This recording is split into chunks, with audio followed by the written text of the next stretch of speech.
दूसरा है सामाजिक लोकतंत्र। सामाजिक लोकतंत्र का मतलब होता है समाज के प्रकार के रूप में लोकतंत्र जो है उसे सामाजिक लोकतंत्र कहा जाता है। यह सामाजिक समानता पर बल देता है। क्या सामाजिक लोकतंत्र जो है वो सामाजिक समानता पर बल देता है। इसके लिए दो बातें आवश्यक हैं। कौन सी दो बातें कौन सी हैं? सबसे पहले कि वह लोकतंत्र जिसमें जाति, धर्म, नस्ल, भाषा, लिंग आदि के आधार पर समाज में मौजूद विशेष अधिकारों की व्यवस्था का अंत किया जाए, तो वहां पर क्या होगा? सामाजिक लोकतंत्र। मतलब कि वहां पर समाज में किसी भी प्रकार का भेदभाव नहीं हो, समान अधिकार हो।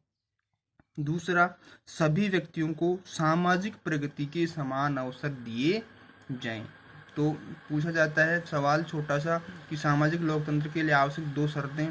तो हमें बताना है कि सामाजिक विशेषाधिकारों की व्यवस्था का अंत किया जाए और सामाजिक प्रगति में समान अवसर प्रदान किए जाएं। इसके बाद में तीसरा जो है वो है आर्थिक लोकतंत्र। क्या है आर्थिक लोकतंत्र?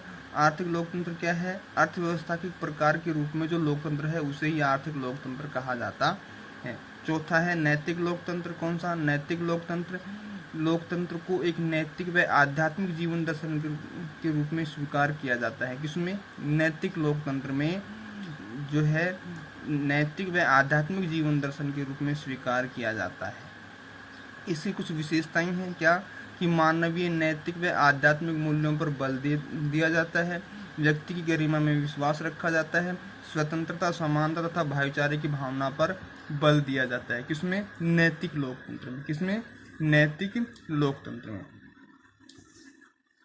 लोकतंत्र शासन का अर्थ एवं परिभाषाएं हैं कुछ। सबसे पहले अब्राहम लिंकन के अनुसार कि लोकतंत्र जनता का, जनता के लिए, जनता के द्वारा शासन जो है लोकतंत्र कहलाता है। किसने कहा है? अब्राहम लिंकन ने। अच्छी परिभाषा है, पूछ ली जाती है कई बार। या तो परिभाषा देख करके विद्वान का नाम पूछेंगे या विद्वान की परिभाषा। तो ध्यान रखना है अब्राहम लिंकन के अनुसार लोकतंत्र जनता का, जनता के लिए, जनता के द्वारा शासन है। प्रोफेसर डाइसी के अनुसार लोकतंत्र वह शासन व्यवस्था है जिसमें राष्ट्र का अधिकांश भाग शासक होता है। क्या?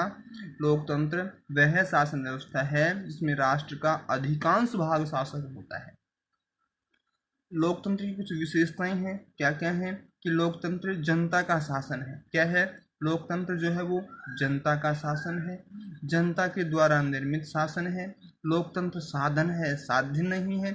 जनता के प्रति उत्तरदायी शासन है और विकासशील शासन है। तो ये लोकतंत्र की विशेषताएं भी ध्यान रखनी है, पूछ ली जाती हैं कई बार कि जनता का शासन है, जनता द्वारा निर्मित शासन है, लोकतंत्र साधन है, साध्य नहीं है, जनता के प्रति उत्तरदायी शासन है और विकासशील शासन। तो इस तरह से ये लोकतंत्र के चार रूप थे। कितने रूप थे? चार रूप। राजनीतिक लोकतंत्र, सामाजिक लोकतंत्र, आर्थिक लोकतंत्र और नैतिक लोकतंत्र। इनको अपने को ध्यान रखना